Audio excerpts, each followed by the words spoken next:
Good morning, everyone.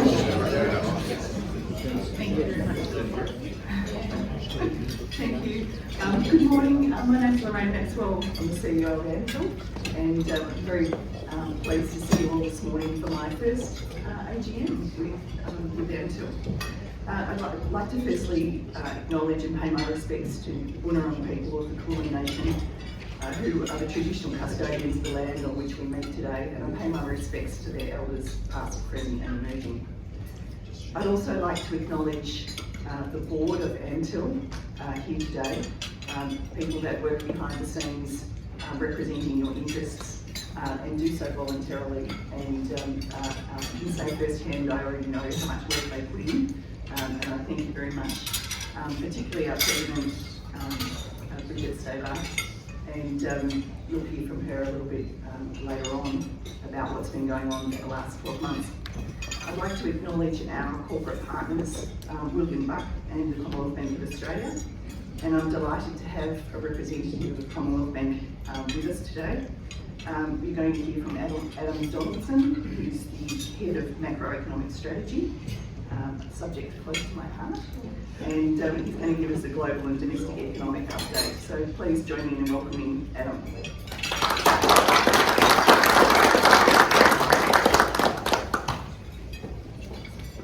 Great, thank you very much. Real pleasure to be here this morning. Thank you for your time. The table I was just on probably got a preview to what I'll talk about, but I'll give them a bit more detail here. There is a little box up there which is a disclaimer, so you're probably familiar with CBA. There's or a chief economist or economist that you might see in the press. You don't see me so much because I work in the dealing room in the office in Sydney, and it's more an institutional kind of role where we have free rein to talk with our sales and trading personnel, whereas the economics team is in an independent area. It gives me a lot of advantages in terms of understanding what's going on in markets and the like, and more access to information. But I do need to disclose it's a buyer beware situation. This is a pretty straightforward topic. The cartoon, hopefully it's a bit dated now, but hopefully wraps up a little bit of what I want to talk about, or at least do when I'm talking with a lot of clients about interest rates and pressure on inflation. And like we're seeing unfold in the United States in the election and have done under Biden's and Trump's policies over the last 8 or so years, there's some moves towards a more protectionist type of stance, mostly around the transition and trying to build internal capabilities. I guess the latest debate is around EVs and cars and China and Australia, in US and Australia, whether Chinese cars should be banned and things like that. Now, all of those things have absolutely fantastic good reasons to be done, but they can be expensive. And one of the themes coming through globally is that some of that expense, and it's showing up in our Commonwealth budget, puts pressure on inflation and interest rates, and some of the other policies, tariffs and the like incentives can end up kind of altering cost mixes and adding to inflation pressures. If you add in geopolitics and the just more general sort of aftershocks out of COVID with reshoring and things like that, which is great for businesses like these generally, but they obviously can disrupt supply chains, and we have seen that part of that story sort of unfolds in a little bit more of inflation and interest rate pressure as well. So that's that. What I'm going to do is run through a little bit of what we're seeing here and now, and ultimately I guess what that means for interest rates. But if I have time afterwards, I might talk a little bit more about some of those bigger themes as well. We'll see how we go. you'd be well aware, I think, that there has been a certain amount of volatility in markets recently, and if do semi-follow these things, you would have, I think, woken up on Saturday or Monday and kind of heard there was some big recalibration in the US after some jobs data was released, and it was better than expected jobs data. What I show on this pair of charts is a very, very long-term history of both the US and Australia's unemployment rates. Back, I think it's 1970 at the start. I lied, 1960.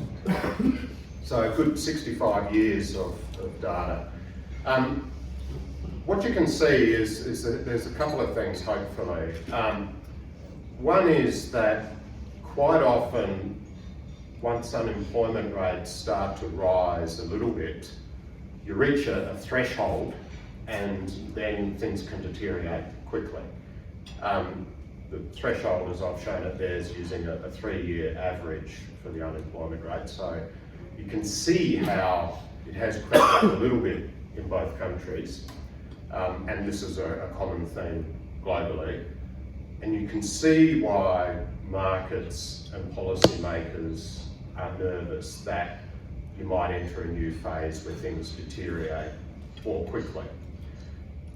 What you can also see, though, is that the unemployment rate is incredibly low. So this starting point that you're coming from is a lot more stretched, if you think of it as labour capacity, than any other cycle we've seen, at least since the 60s, really. And third thing is, actually, you don't have a lot of cycles to play with, to learn your lessons and work out how to manage these processes. Some of the bigger moves in those cycles were, strange events, the global financial crisis, COVID, being two in particular, so you sort of put them into crisis as opposed to run-of-the-mill economic slowdowns. And actually, you take those out and there's very little to play with in terms of understanding, particularly in this deregulated, open trading economy era. So I think that should highlight the risk that's there, the uncertainty that's evolving, but also why central banks and others still have challenges on the inflation side of things, because economies are pretty stretched. And I guess we've seen in the US that they did cut interest rates 50 basis points in August, September.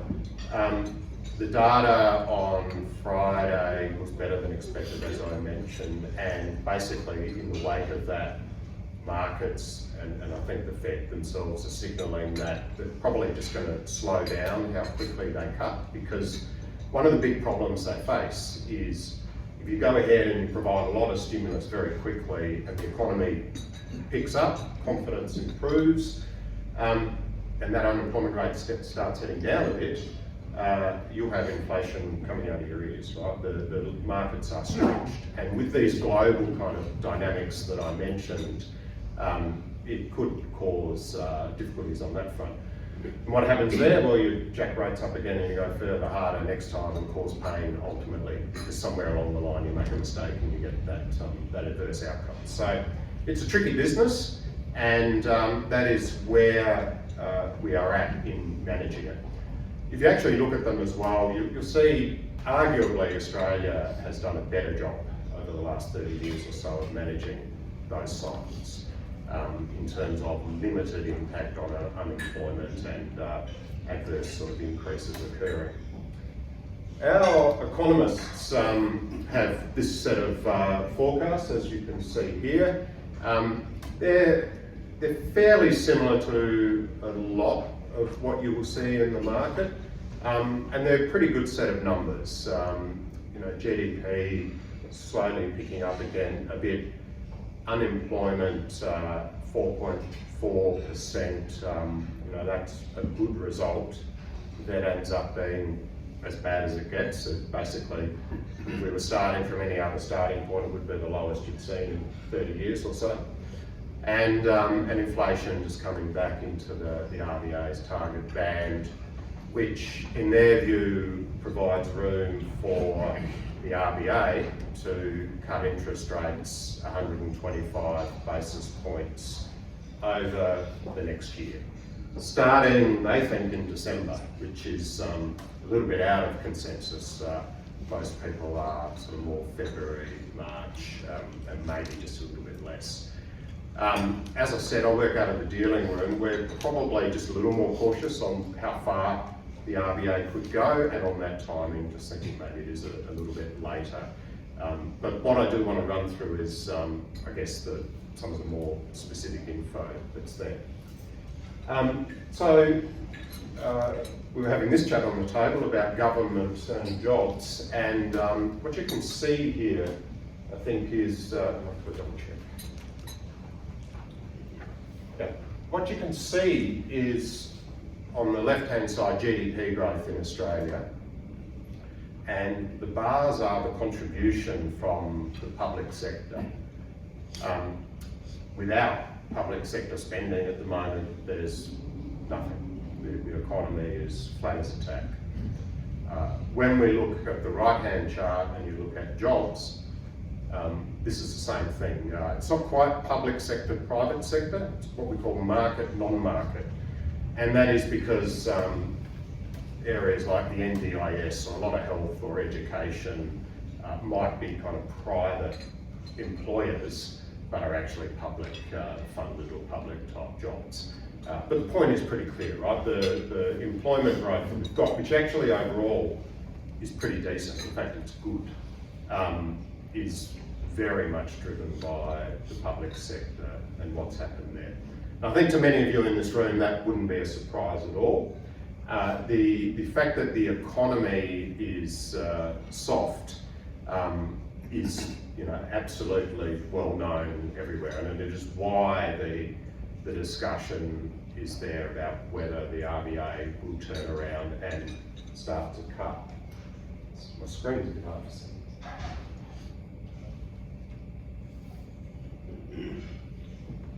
Because I'd hate to be talking about some chart that's not on there, right?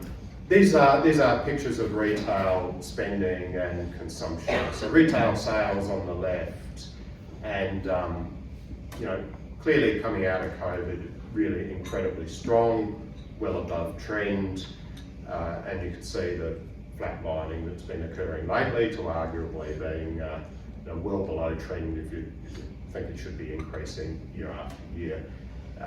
Consumer spending more broadly, absolutely the same story, and in particular discretionary spending. So again, I think everybody knows the story about insurance, about housing, and to some extent health, education, those type of costs.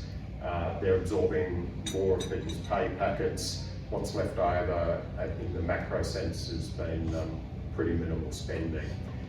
And particularly if you think about it per person, because Australia has quite rapid population growth, and again, the story about immigration, students and the rest is obviously well known. It's a twofold story. It's one that is actually really supportive for spending, because without it things would look really weak.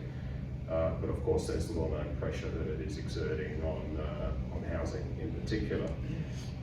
But that story is one that is out there, it's soft, and it's something that policymakers are worried about. When it comes to inflation, which is the actual target for the RBA, the recent news has been pretty good. The figures are a little bit hard to disentangle at the moment because Albo and Chalmers brought in the energy subsidies in that budget as part of the handouts, and that has had a mechanical effect of starting to lower inflation. When we see the full set of September quarter data, which will come out in November, we would expect that the headline CPI is back in the target range, somewhere around 2.7. And that is actually the target for the RBA. So that's pretty good news. Now, we know that at this stage it only lasts for a year and that it'll drop out and we'll get a rebound on the other side of that. So the RBA and people like ourselves are very focused on core measures of inflation. Trimmed mean is probably the one that gets most attention. In the June quarter, that was still up around 3.8%, but some recent monthly data has suggested it's sort of making its way down closer to 3.4. And on the right-hand side there, you can see rent pressure as well coming off quite noticeably now, which I think everyone would say is a really good sign.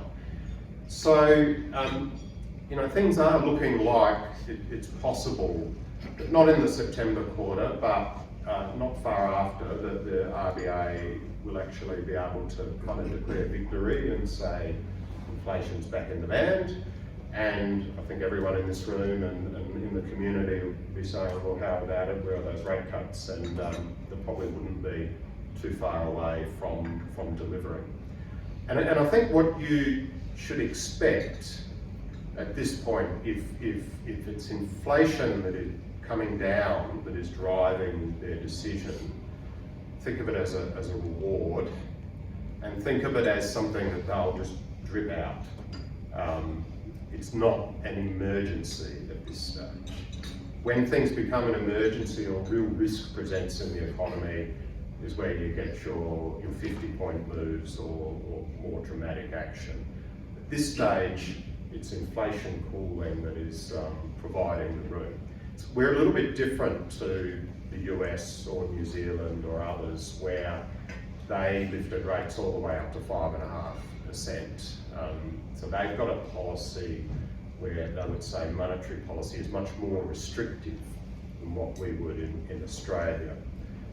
And so they are more concerned that if they leave it at that level for too long, as the risk that I showed in the first chart and this story unfolds, that they could end up in a bad place more quickly. So they feel more of an urgency to move. So if you look in the paper today, you'd see that the RBNZ cut rates 50 basis points yesterday after doing 25 in August. So, you know, they're getting moving and going quite quickly.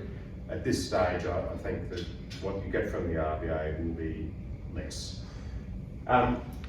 This is our economist forecast that I was talking about, so getting down to that low threes level. And the chart was from last week, so you can see that the markets had also priced in that outcome. So quite a subdued sort of outlook for rates. And on the right-hand side, some of those other central banks that I was talking about, it's a global phenomenon. Inflation's coming off a bit everywhere, the risk is there, like I highlighted, and mostly they're coming from more restrictive relative policies, so they are moving. Australia's probably going to be the last because we didn't go as high, and because the domestic inflation story has been a little bit more resilient. So where would the kind of risk factors be? Why aren't they just leaping and moving, and why do I think it'll be a little bit more moderate? And I think this chart, hopefully you can see it easily enough. It is from the Reserve Bank, and it's actually a little bit old, because they don't often give us all the colour we want in terms of mapping out how they think things will look. But the line on the chart is real household disposable income. And that black line, which is the net of the other things in there, as at the end of last year, was the weakest it has ever been since 1960, when the data started. So when you think about that consumer spending and how soft things are, and that private sector jobs, and so on, when you think about the pressure overall that households have been under, very, very apparent. Now, the wage part of it which are the bars above the line, employment growth and wage growth, actually really solid. It's just that the negatives were really large. One of those was inflation, and we've just spoken about how actually that is cooling. So it is taking pressure off households as long as they keep getting jobs and wages. And the other two are tax and interest payments. Interest payments, the yellow, quite easy to understand, maybe not as large as you thought. But what's interesting about Australia compared to other countries is that we have actually very high household debt, and we have a variable mortgage structure. So almost everybody's on a floating rate loan. Coming out of COVID was a little bit different, they were more fixed, but they've all basically rolled off now, except for a handful. And what that means is, in our economy, the big impact of what the RBA did is in the rear view. Like, people have adjusted. If they keep getting more wage income coming in, they're not paying more on a mortgage from here. So it's an improvement that comes through. And then the other one is the tax. The blue there, it was an enormous drag. When you've got a lot of new people entering the labour market and wages growing and bracket creep that comes with that, of course, it was substantial. And the budget zoomed back to surplus, we've heard all about it. It was all on the revenue side of the equation, not controlling expenses. And so it was a big drag. Of course, we got tax cuts in September. As I said, the chart is dated, but where the arrow points to is the September estimate of the RBA. And what you can see is that from going from one of the worst periods that we've had, actually, they're forecasting that it ends up being one of the better ones. And that is without much in the way of rate cuts built into those numbers. And it's also a chart that was done before the Commonwealth budget, which provided more stimulus. So there are things that need to be watched at the moment, and the big question, I guess, is what will households do as their situation starts to improve? And it's the spend or save question. And we don't really know the answer to that as yet. I think this is going to be too hard to see, but all I'm trying to do is to show that the RBA's set of forecasts built on the assumption that quite a high share of this income boost is saved. But together with the increase in public spending, and this is more recent than the chart, they actually do forecast a reasonable rebound in GDP up to 1.7%, and they do have that unemployment rate topping out at 4.4. So it's, all things considered, a pretty decent set of numbers, and it's based on an assumption that households are fairly conservative with how much of this money they spend. But I don't think it's a set of forecasts that leads them to want to just leap out there and start cutting like crazy. It's more a, well, watch and wait, and let's see what households actually do. It's a humble business, and they can't know for sure. The question, and the way our economists look at this, I suppose, is to look at different parts of the saving.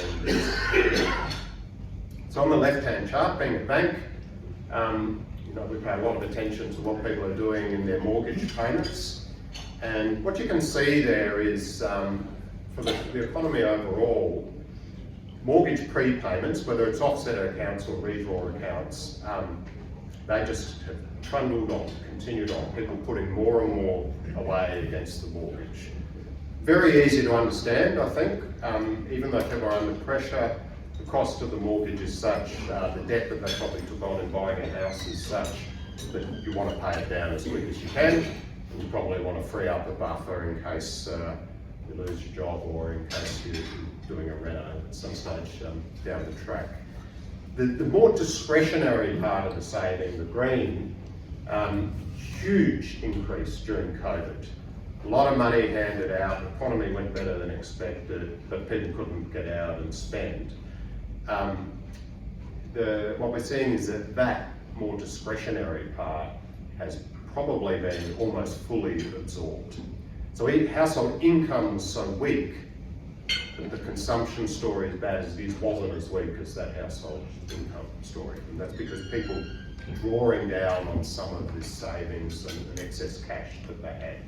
And so it leaves you at a point where it is hard to estimate how much more saving would they be prepared to pull down and keep spending, or will they just take this cash and start to address the saving story.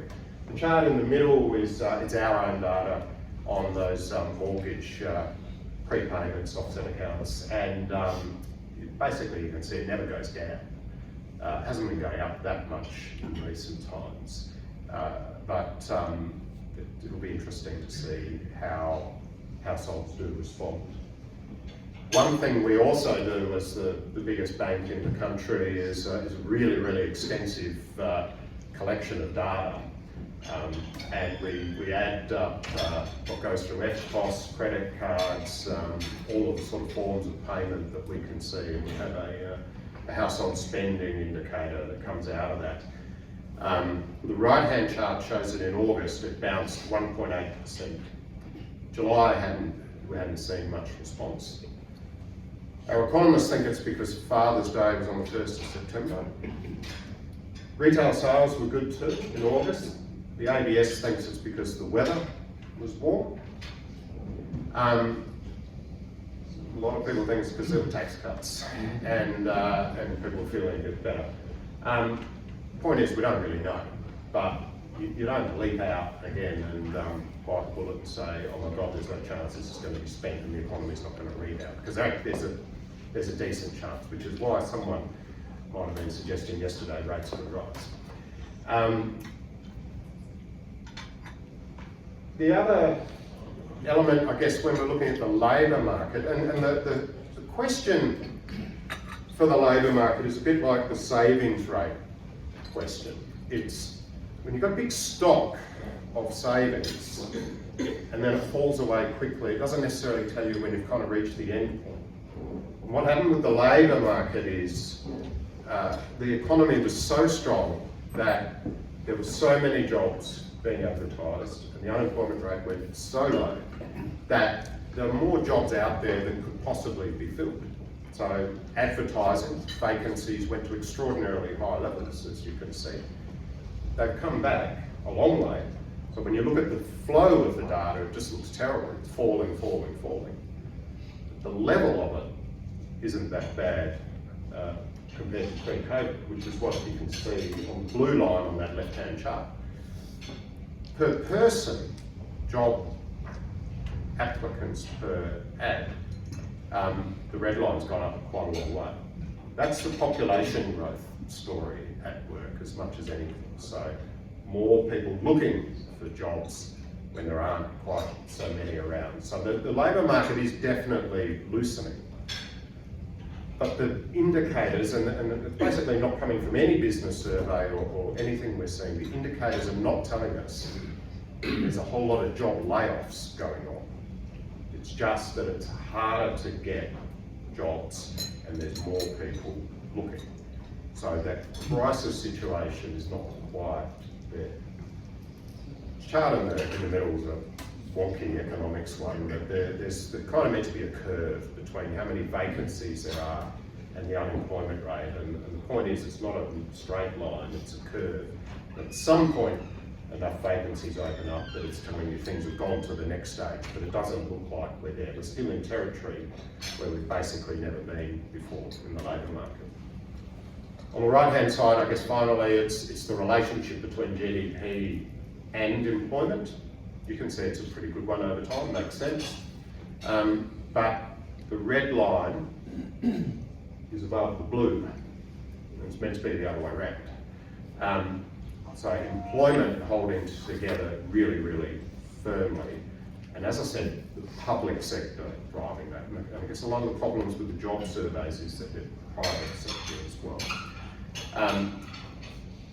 At this stage, what we're seeing is that it looks as though it is holding together. So the platform for the RBA is not too bad. And of course, if the debate nationally is partly about productivity, you get a hell of a lot more jobs being created than there is growth. You don't have to be Einstein to work out there's a productivity issue. And probably when the public sector is driving their jobs, you don't have to be Einstein to work out why. But it's part of the issue. What is the government doing? Well, the chart on the right is their debt profile. It's increasing. This is Commonwealth and states added together.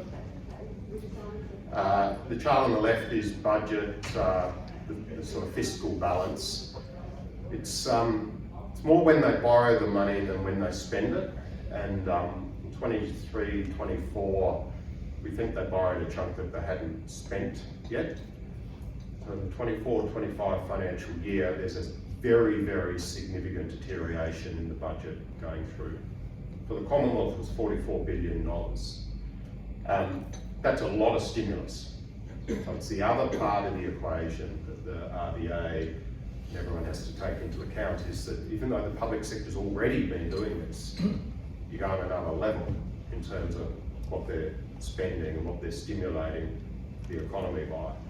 And I think ultimately it's going to prove to be a bit of a barrier to how low interest rates go and how quickly inflation comes down and whether it's sustainable or not.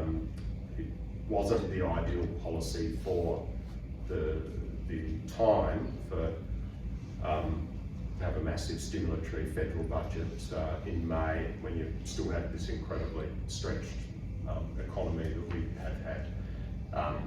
But obviously they moved forward and did it. And I think virtually all of you live in Victoria and you know about state government debt and what's going on there, and arguably not a lot of discipline applied on that front either. So we're getting that around the country. And in any case, I think it tells you that the growth story is probably going to hold up fairly well. I can leave that one. Just in terms of the RBA, which obviously I've spoken a bit about, all central banks have uncertainty about where interest rates should be, or in particular, what kind of the normal interest rate is, or what we call neutral. And neutral is this concept where when the economy is in perfect balance, inflation is at target, unemployment is at target, and things don't look like they're moving, there's no shocks, what would be the interest rate that kind of equates all that and just keeps you on an even keel? And they do a lot of modelling work to try and work it out. They've got 9 different models. The zone of those models is the grey. What you can actually see is their certainty has improved quite a bit since COVID. The uncertainty that was there pre-COVID, when we had a very low cash rate, has dissipated. They're more confident in their settings. But the number's 3.7 that the median spits out. So it's about 3 rate cuts from where we are today, 75 points or so. I think that is a pretty good estimate for thinking about what the RBA will do in that reward for inflation, but an economy not in crisis kind of scenario, where they'll just start to chip away a bit. But I also think what we'll find is that the economy does start to perform pretty well out the other side of it, and that we probably don't get the more extreme situations. And I think we'll find the same applies in the US, probably in New Zealand as well, which, going back to my opening comment about volatility and the big reaction to that US jobs data, the situation is one, if the recession doesn't unfold and central banks have got ahead enough and cut globally, then we'll be facing pretty tight economies where the next debate will again start to be about inflation, whether we need tightening down the track. So it is always uncertain. You can see here the relationship just for market pricing. I kind of started with that economics chart on market pricing. On the right-hand side, it's a chart of what the cash rate will be in 2 years' time, going back through time. Australia, New Zealand, the US, we're getting taken along for the ride in terms of some of the more extreme pricing. The one on the left is the cash rate that's implied in, say, 1 year or 2 year or 3 years time, and you can see that the expectations have moved around quite a lot recently.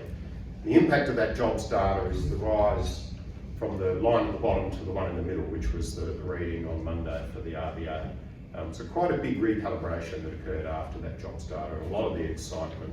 That took market pricing back to about 3.5% for the RBA, which I actually think, based on what I've been saying, is kind of fair. Like that's okay, whereas we thought things were incredibly stretched just previously.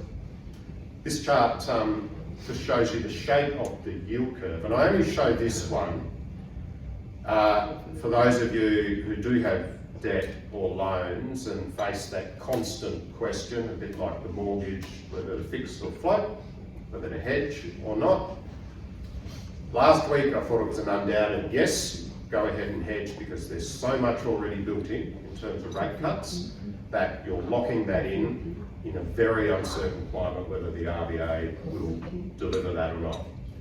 This week it's 50 odd points higher, maybe not quite so much, but if you see markets and you hear it, that they're just moving further that way again, I would leave all over it, would be my suggestion.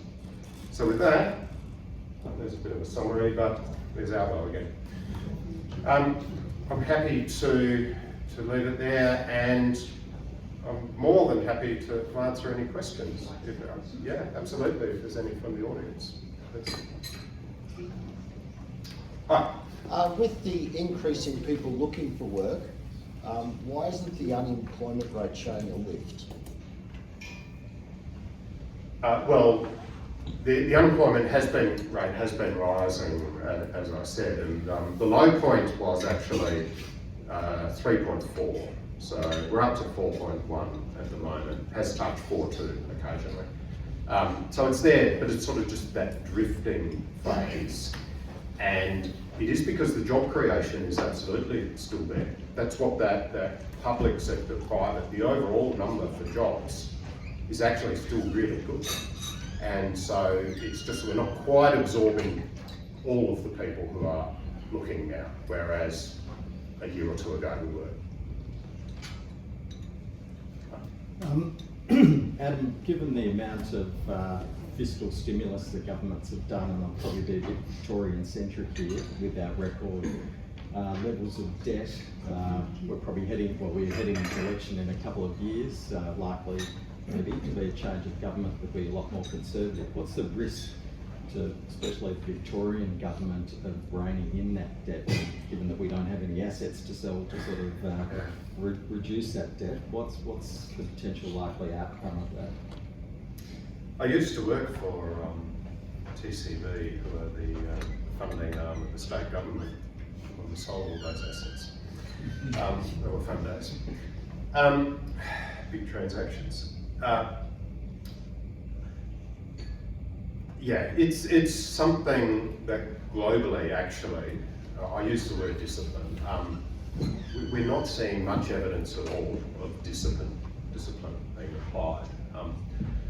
We're a bit of a distance from Queensland, but they've got an election on Saturday, and I don't know if you've seen the policies that the government has been promoting there, but replication of an energy retailer, buying petrol stations, obviously the 50-cent public transport fares, good policy in some ways, but all expensive. Energy handouts as well as the Commonwealth ones. Their deficit, or their debt, is rising almost as much as Victoria at the moment, but they're not worrying. And the opposition, which is conservative, aren't doing a lot to tell us they're radically going to change path. When they get in, assuming that's what happens on Saturday, which is what everybody expects, maybe we'll have a good answer for your question as to how far and fast parties are prepared to change. But it's not clear, I don't think anywhere, that there's much appetite for actually significantly reducing public spending and the accumulation of debt.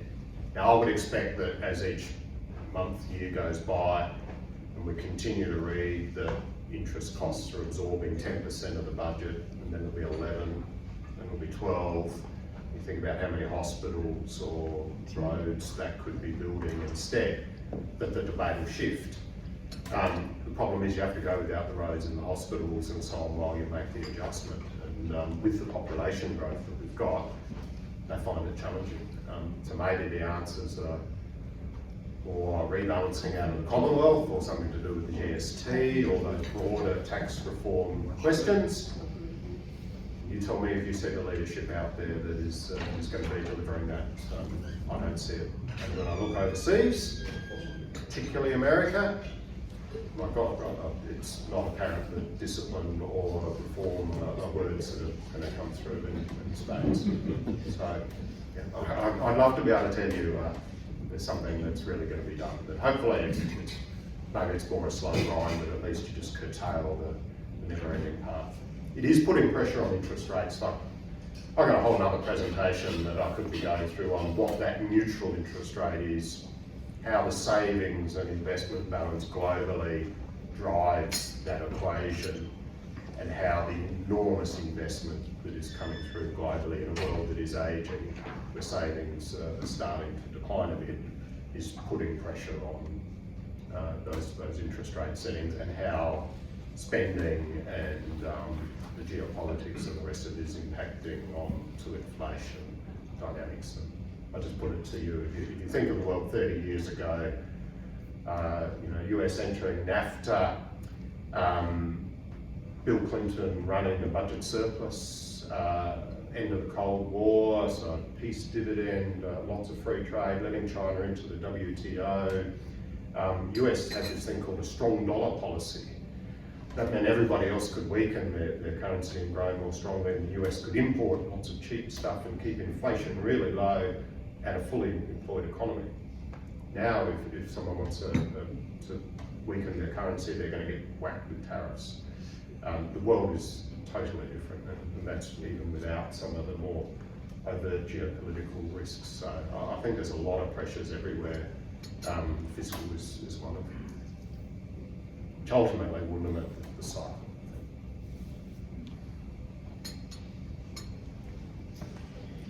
All right.